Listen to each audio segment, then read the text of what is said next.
You know, Alter Zim Stronghold has got to be easily, hands down, my most favorite introduction, because it's the only one that you guys get involved with. I don't know who started the trend, but I remember like sometime last week, someone just started putting "whoop" in chat, and everyone else started putting "whoop" in chat. Now it's like my favorite thing to see.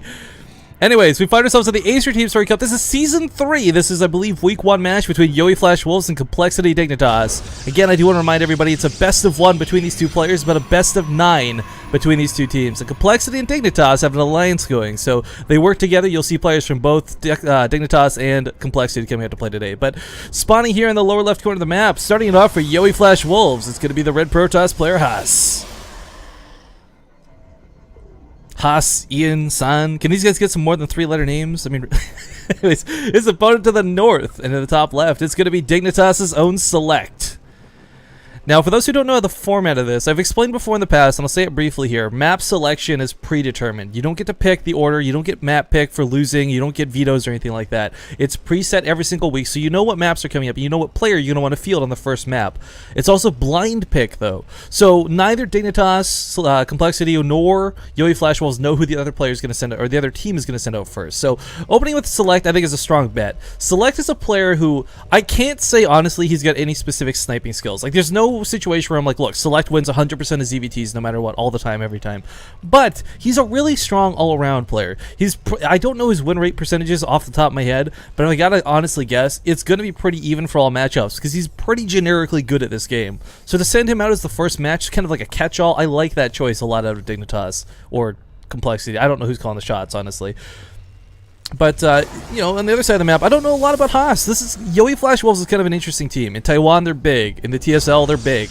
We see a lot of talk about them, especially if you guys know Breaker. He covers a lot of the flashWolves series anytime they're involved with anything. But, you know, it's again, primarily been like Sun. It's the guy everyone knows. Everyone else on the team, you got Ian, you got Haas, you got Linok. Like, these are not bad players. But they're also ones that are not nearly as popular and not nearly as well known. So we'll see how he does here. It's... Again, TVP. It's a bit of a rough spot right now. People have been really arguing about this matchup, I think, more than any other matchup in particular. But if I had to take a gander, I'd say Haas's PVT is probably going to be pretty good.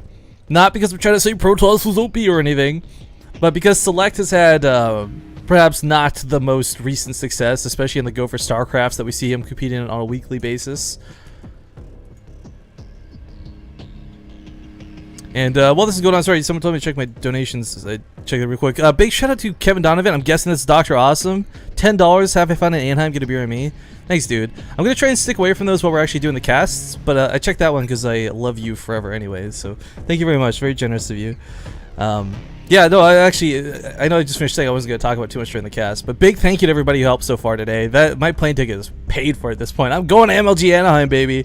I'm really excited for this. Gonna be my first live event, actually, for those who don't know. Super excited, super stoked. Anyways, SelecT and Haas are gonna miss scout for the time being.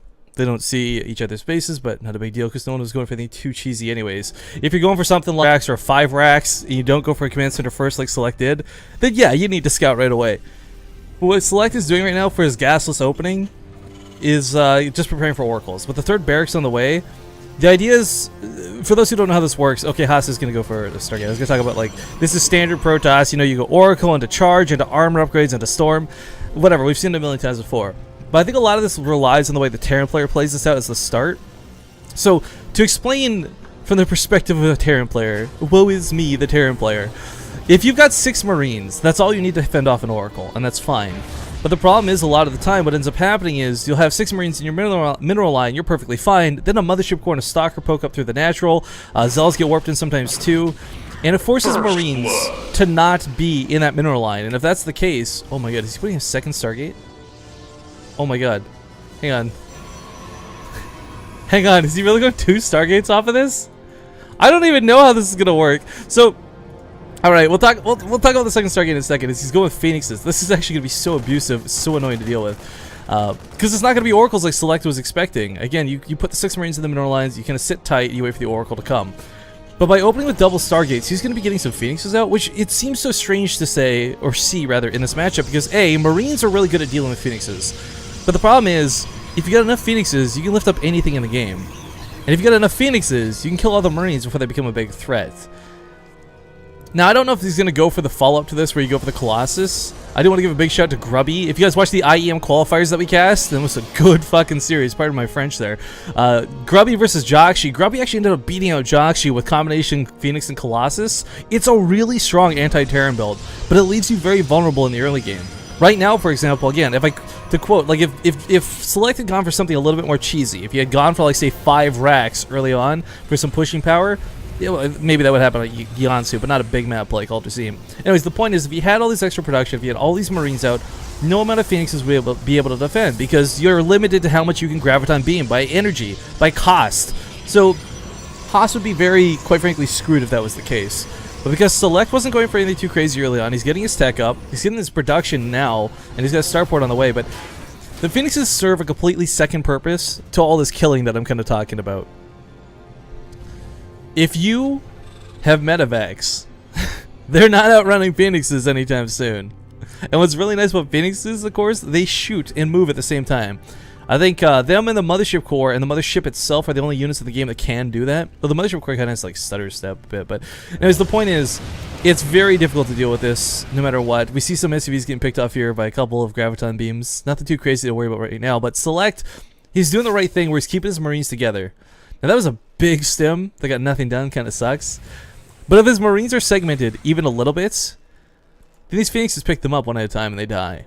Light units go down so quickly to Phoenixes. 2 shots will kill a Marine, guys. Or I should say a volley, rather. That's a poor way to phrase that otherwise. But still, continue to invest in Phoenixes behind this. What I'm surprised most about, though, is we don't have the Colossus follow-up. Instead, actually going for weapons, going for the Twilight Council. I imagine... Well, I was going to say I imagine Stalkers and Colossus, but not going to be the case as we don't have a Robo down at all. So really not sure what Haas is planning to do here, but he's catching SelecT a little bit off guard, I think. This is, again, one of those things where, okay, why is this? What is this? I don't fight against this on ladder. I don't practice against this in skirmish games. Like, what is going on here?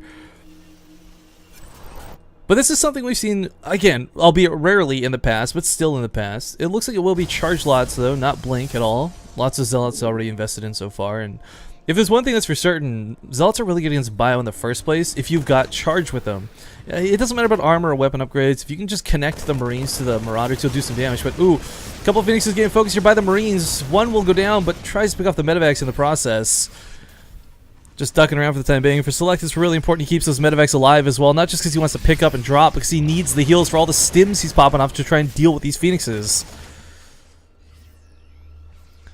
If this ends up being Storm, okay, it is, okay, Temple Archives, I was going to actually say real quick, one really deadly thing to consider is like, okay, we're expecting Colossus, but that's not the case. However, if you get that second version of Area of Effect, where you go for the Temple Archives, you take the regular route, so to speak, you know, you get Charge, you get Storm, you get, well, I guess weapons instead of armor, but still, if the Phoenixes are easily able to pick off the medevacs, what's going to heal up the Storm damage? What's going to stop SelecT, or what's going to allow SelecT to get around the map? Oh wait, absolutely nothing. He's not going to be able to drop, he's not going to be able to provide counter pressure, and once storms are out, he's not going to be able to heal anything if they get picked off. So, continue to invest primarily in Zealots, because of course, Phoenixes are where all the gas is being invested into so far. This gets really scary. Now, SelecT has double drops queued up and ready to go. There's nothing currently in Haas's base. If he goes right now, he'll do some damage to the mineral lines. It'll take some time to respond, but Phoenixes are fast, and they'll get back quick. Zealot's already on the way here, though. He's heard the counter, he's heard the fire, overcharge goes off. Damage here is going to be limited, and SelecT's not going to be able to pick up and leave like you normally would. As a Terran player, you expect to, like, okay, nice Zealots, bro, where are the Stalkers at? Oh my god, this is some Phoenixes! So medevac's going to be picked off, completely shut down here, really well handled here by Haas. But so this is the kind of counter to this, guys. If you end up seeing your Protoss opponent do this, if they got a lot of Phoenixes, if they got Zealots out like this, the earlier you hit with just an actual ground army, the better, because they're not going to have a lot to support this. It's just Zealots. You can kite these around all day with Marines and Marauders. But SelecT's playing it safe and defensive, which is kind of, in my opinion, not the best call in this scenario. He's going for Vikings too, but Vikings aren't going to be the answer. Vikings only counter Colossus. Yes, they'll shoot the Phoenixes, and the Phoenixes will spend some time working on the Vikings, but Phoenixes actually beat out Vikings even on even until there's enough Vikings to one volley down the Phoenixes. It's really dumb, and I didn't believe it when someone told me that, but it's the fact that neither of these guys have bonus damage versus one another, but the fact that Phoenixes hit twice and hit really fast. Taking a bit of lag, though, from SelecT by the looks of it. Decides to push back a little bit. There's no storms to worry about, though. It's just Archons for the time being. This is a fight he can try to take, but it's not going to be easy. Force field's going down, and no medevacs remaining. There's nothing to heal this bio. As it stims and as it gets Graviton beamed up, it's just starting to bleed out. A couple of Archons left on the ground, and the Phoenix is remaining somewhat untouched. This looks really bad for SelecT. He loses his whole army in an instant. A couple Marauders remain in the mineral lines, but that's about it. A couple of Marauders. It can't stop this. They can't even shoot up. Graviton beam to their death. One Archon remains, and there's no way to deal with this. The Marines coming out are just bleeding too little, too slow. More Zealots coming in, but this...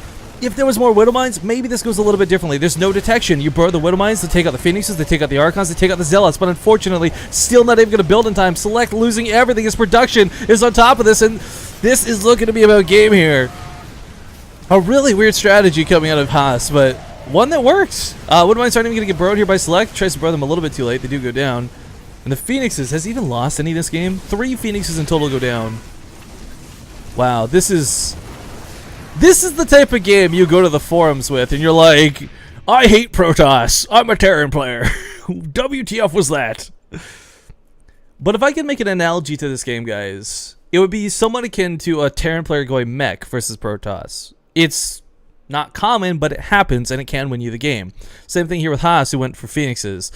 A little bit different, a little bit odd, and certainly not what you're used to seeing, but it happens, and it worked.